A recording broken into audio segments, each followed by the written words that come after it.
অতি অল্প সময়ের মধ্যে যদি সংবিধান শেষ করতে চাইছেন তাহলে এই ভিডিওটি আপনার জন্য। 25টি ওয়ান লাইনার কোশ্চেন আজকের ভিডিওতে আমরা আলোচনা করে নেব, যেগুলো সংবিধান থেকে খুবই ইম্পর্ট্যান্ট হবে। এভাবে আমরা পুরো ভারতের সংবিধানকে কমপ্লিট করার চেষ্টা করছি। প্রত্যেকটা ভিডিওর শেষে ডেসক্রিপশন বক্সে গিয়ে পিডিএফ এর লিঙ্ক তোমরা কালেক্ট করে নিতে পারো।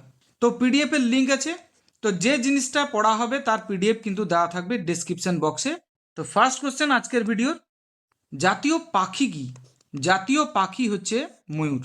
তাহলে ভারতের জাতীয় পাখি হচ্ছে ময়ূর। এটা 1964 সালে গৃহীত হয় জাতীয় পাখি। ময়ূরকে জাতীয় পাখি হিসেবে গ্রহণ করা হয় 1964 সালে।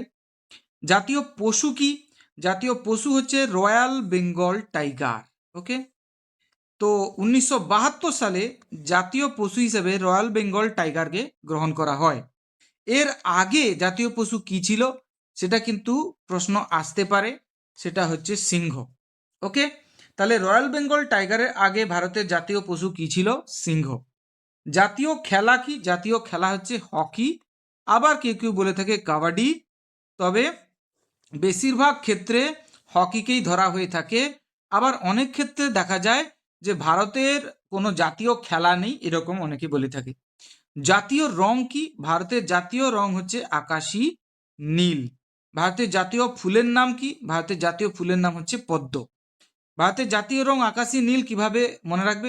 ভারতের হয়ে যেসব খেলোয়াড়রা রিপ্রেজেন্ট করে তাদের জার্সিগুলো প্রায় নীল হয়ে থাকে, হ্যাঁ কি না? তো সেখান থেকে আমরা মনে রাখতে পারি যে জাতীয় রং কি? আকাশী নীল। জাতীয় লজ্জা কি আমাদের দেশের? সেটা হচ্ছে অস্পৃশ্যতা। অস্পৃশ্যতা নিয়ে বলা আছে 17 নম্বর আর্টিকেলে, মনে আছে তো? জাতীয় স্মৃতি স্তম্ভ যেটা, সেটা হচ্ছে দিল্লির ইন্ডিয়া গেট। দিল্লির ইন্ডিয়া গেটকে আমরা বলছি জাতীয় স্মৃতিস্তম্ভ। জাতীয় ফল কি আমাদের? জাতীয় ফল হচ্ছে আম। জাতীয় বৃক্ষ কি? জাতীয় বৃক্ষ হচ্ছে বট। আমাদের জাতীয় নদী কি? জাতীয় নদী হচ্ছে গঙ্গা।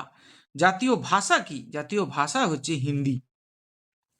1949 সালে 14 সেপ্টেম্বর গণপরিষদ হিন্দিকে জাতীয় ভাষা হিসেবে ঘোষণা করে। তাহলে গণপরিষদ হিন্দিকে জাতীয় ভাষা হিসেবে ঘোষণা করে কবে? 1949 সালে 14ই সেপ্টেম্বর। তাহলে এই দিনে হিন্দিকে ভারতের জাতীয় ভাষা হিসেবে ঘোষণা করা হয়েছে, হ্যাঁ কি না? তাই 14 সেপ্টেম্বরকেই আমরা ভারতে হিন্দি দিবস হিসেবে পালন করি। 1950 সালের 26শে জানুয়ারি এটি কার্যকর হয়। আমাদের জাতীয় ধ্বনি কি? জাতীয় ধ্বনি হচ্ছে জয় হিন্দ। জাতীয় স্তোত্র কি?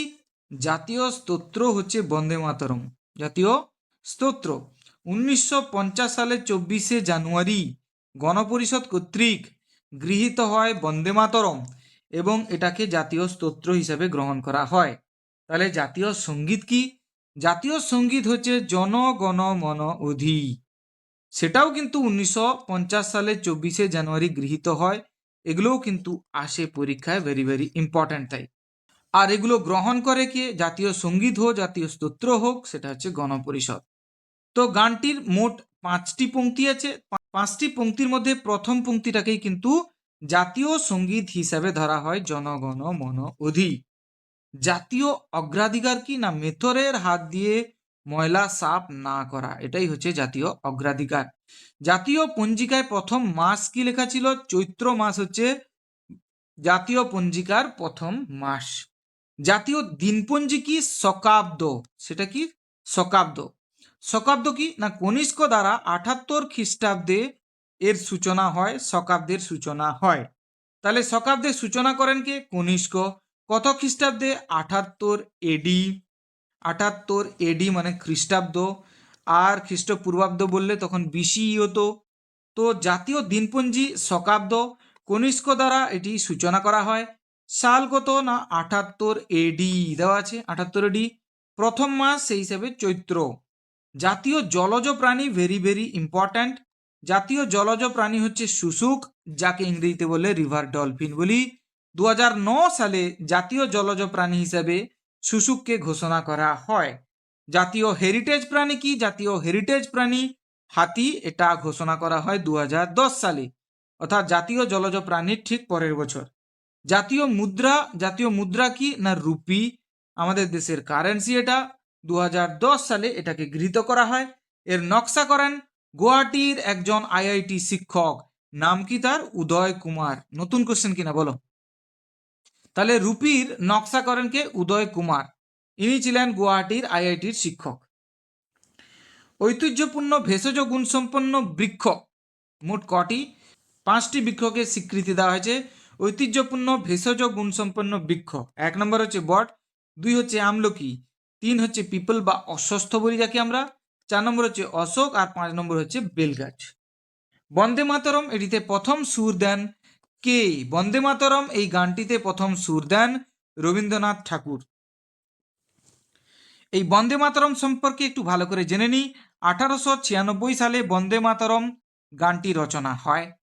বন্দে মাতরম গানটি সম্পর্কে বলে দিই, 1896 সালে সুর দেওয়া হয়। তাহলে তিনি প্রথম গান হিসেবে গেয়েছিলেন কে? রবীন্দ্রনাথ ঠাকুর। তাহলে বন্দে মাতরম প্রথম কে গান?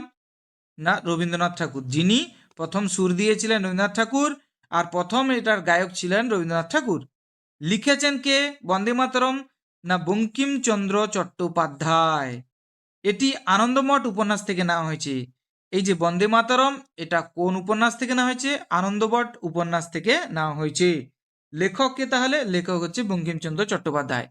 বন্দে মাতরমকে জাতীয় সঙ্গীত হিসেবে প্রথম গাওয়া হয়। তাহলে প্রথম যখন গাওয়া হয় জাতীয় স্তোত্র, বর্তমানে তো, কিন্তু প্রথম যখন গাওয়া হয় তখন কিন্তু জাতীয় স্তোত্র নয়, জাতীয় সঙ্গীত। সেটা কবে? না, 1896 সালে।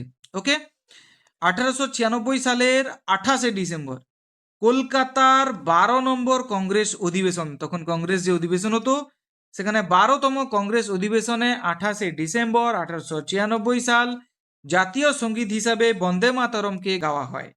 বন্দে মাতরমের ইংরেজি অনুবাদ করেন কে? এটার ইংরেজি অনুবাদ করেন শ্রী অরবিন্দ। বন্দে মাতরমের ইংরেজি অনুবাদ করেন শ্রী অরবিন্দ। জনগণমন প্রথম গাওয়া হয়, তাহলে বন্দে মাতরম প্রথম গাওয়া হয় কবে? 1896 সালে। তাহলে সুর দেন এটাতে রবীন্দ্রনাথ ঠাকুর, আর প্রথম গাওয়া হয় 1896 সালে। প্রথম গেয়েছিলেন রবীন্দ্রনাথ ঠাকুর, কিন্তু জনগণমন যার রচয়িতা রবীন্দ্রনাথ ঠাকুর নিজে, এটি প্রথম গাওয়া হয় 1911 সালে। তাহলে আগে বন্দে মাতরম গাওয়া হয়েছিল না আগে জনগণমন? অবশ্যই জনগণমন পরে গাওয়া হয় এবং বন্দে মাতরম আগে গাওয়া হয়। 1911 সালের 27শে ডিসেম্বর জনগণমন গাওয়া হয়।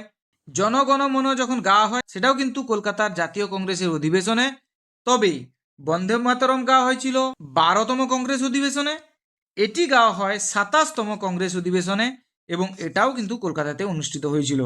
গানটি করেন কে? সেটাও গানটি গেয়েছিলেন রবীন্দ্রনাথ ঠাকুর, এখানেও গানটি গেয়েছিলেন রবীন্দ্রনাথ ঠাকুর। ভারতীয় সংবিধান থেকে আরো 25টি কোশ্চেন আমরা জেনে নিলাম, যেগুলো ইম্পর্টেন্ট হবে। এভাবে আমরা সংবিধানকে কমপ্লিট করার চেষ্টা করছি। ভিডিওর ডেসক্রিপশনে পিডিএফ এর একটা লিংক দেওয়া থাকবে, সেখান থেকে আপনারা পিডিএফ লিংক সংগ্রহ করতে পারেন। Thank you very much. দেখা হচ্ছে তাহলে পরের ভিডিওতে। আর একটা কথা, যদি ভিডিও কার্যকর বলে মনে হয় তাহলে অবশ্যই চ্যানেলকে সাবস্ক্রাইব করুন, ভিডিওকে লাইক করুন, কমেন্ট করে জানান কেমন লাগছে। Thank you very much. দেখা হচ্ছে তাহলে পরের ভিডিওতে।